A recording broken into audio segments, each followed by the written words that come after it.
Culto familiar por Arthur Pink. Existen algunas ordenanzas y medios de gracia exteriores que son muy importantes y están claramente implícitos en la palabra de Dios, pero para los cuales tenemos pocos, si acaso algunos, preceptos claros y positivos que nos ayuden a ponerlos en práctica. Más bien nos limitamos a recogerlos del ejemplo de hombres santos y de diversas circunstancias secundarias. Se logra un fin importante por este medio y es así que se prueba el estado de nuestro corazón. Sirve para probar si los cristianos profesantes descuidarán un deber claramente implícito por el hecho de no poder citar un mandato explícito que requiera su obediencia. Así se descubre el verdadero estado de nuestra mente y se hace manifiesto si tenemos o no un amor ardiente por Dios y por servirle. Esto se aplica tanto a la adoración pública como a la familiar. No obstante, no es difícil dar pruebas de la obligación de ser devotos en el hogar. Considere primero el ejemplo de Abraham, el padre de los fieles y el amigo de Dios. Fue por su devoción a Dios en su hogar que recibió la bendición de «Porque yo lo he conocido, sé que mandará a sus hijos y a su casa después de sí, que guarden el camino de Jehová haciendo justicia y juicio». Génesis 18:19. El patriarca es elogiado aquí por instruir a sus hijos y siervos en el más importante de los deberes, el camino del Señor. La verdad acerca de su gloriosa persona, su derecho indiscutible sobre nosotros, lo que requiere de nosotros. Note bien las palabras «que mandará», es decir, que usaría la autoridad que Dios le había dado como padre y cabeza de su hogar para hacer cumplir en él los deberes relacionados con la devoción a Dios. Abraham también oraba a la vez que enseñaba a su familia. Donde quiera que levantaba su tienda, edificaba allí un altar a Jehová. Génesis 12:7 y 13:4.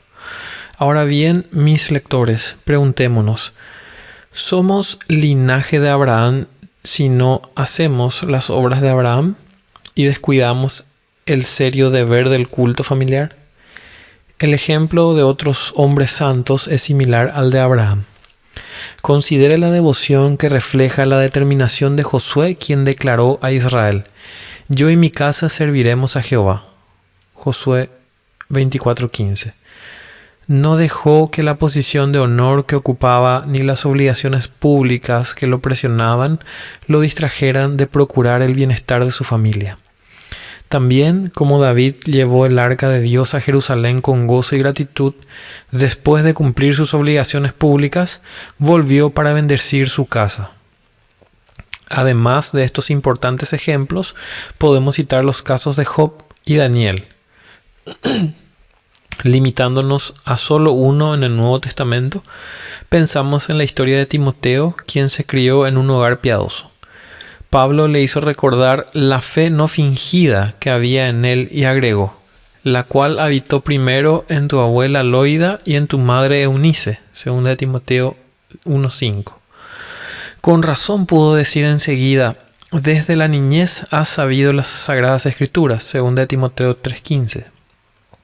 Por otra parte, podemos observar las terribles amenazas pronunciadas contra los que descuidan este deber.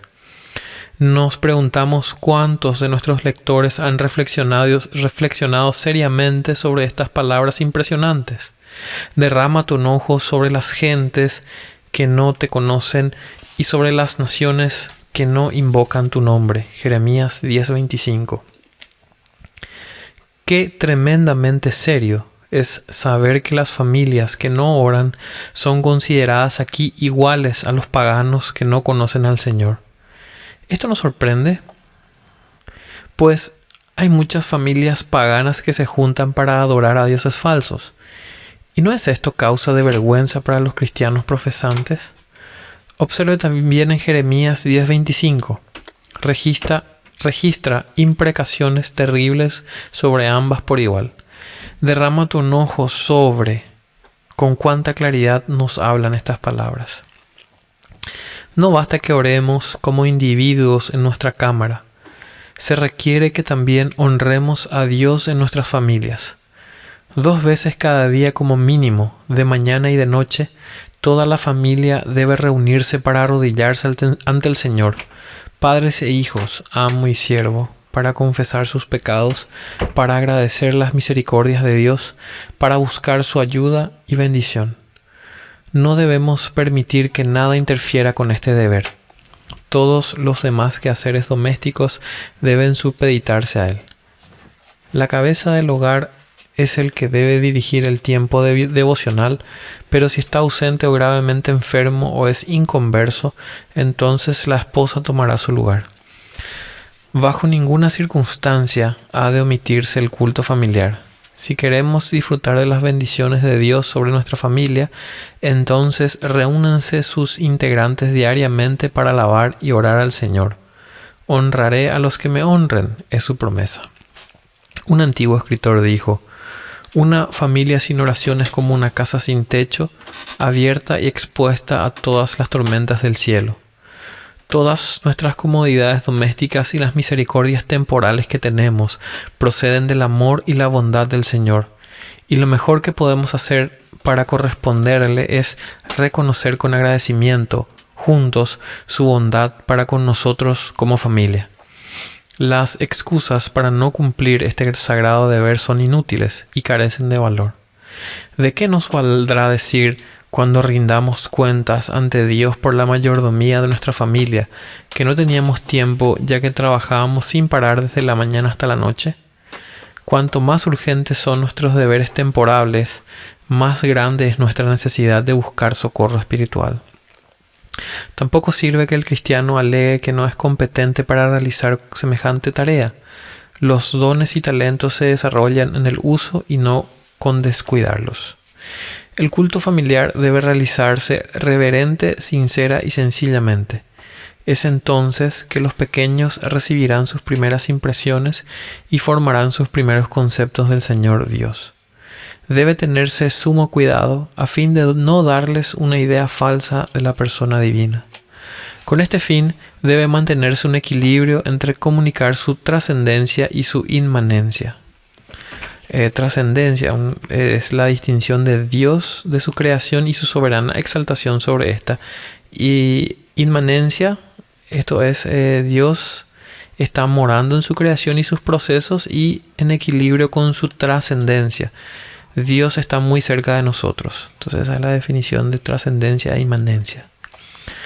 Entonces, continuando, con este fin debe mantenerse un equilibrio entre comunicar su trascendencia y su inmanencia, su santidad y su misericordia, su poder y su ternura, su justicia y su gracia. La adoración debe empezar con unas pocas palabras de oración invocando la presencia y bendición de Dios. Debe seguirle un corto pasaje de su palabra con breves comentarios sobre el mismo. Pueden cantarse 2 o 3 estrofas de un salmo y luego concluir con una oración en la que se encomienda a la familia a las manos de Dios. Aunque no podamos orar con elocuencia, hemos de hacerlo con todo corazón. Las oraciones que prevalecen son generalmente breves. Cuídese de no cansar a los pequeñitos. Los beneficios y las bendiciones del culto familiar son incalculables. Primero, el culto familiar evita muchos pecados, maravilla al alma, comunica un sentido de la majestad y autoridad de Dios, presenta verdades solemnes a la mente, brinda beneficios de Dios sobre el hogar. Sí. La devoción personal en el hogar es el medio muy influyente bajo Dios para comunicar devoción a los pequeños. Los niños son mayormente criaturas que imitan a quienes les encanta copiar lo que ven en los demás. Él estableció testimonio en Jacob y puso ley en Israel, la cual mandó a nuestros padres que la notificasen a sus hijos para que lo sepa la generación venidera. Los hijos que nacerán y los que se levantarán lo cuenten a sus hijos, a fin de que pongan en Dios su confianza y no se olviden de las obras de Dios, que guarden sus mandamientos. Salmo 78, del 5 al 7. ¿Cuánto de la terrible condición moral y espiritual de las masas en la actualidad puede adjudicarse al descuido de este deber por parte de los padres de familia? ¿Cómo pueden los que descuidan la adoración a Dios en su familia pretenden hallar la paz y bienestar en el seno de su hogar? La oración cotidiana en el hogar es un medio bendito de gracia para disipar esas pasiones dolorosas a las cuales está sujeta nuestra naturaleza común. Por último, la oración familiar nos premia con la presencia y la bendición del Señor. Contamos con una promesa de su presencia que se aplica muy apropiadamente a este deber. Vea Mateo capítulo 18, versículos 19 y 20. Muchos han encontrado en el culto familiar aquella ayuda y comunión con Dios que anhelaban y que no habían logrado en la oración privada.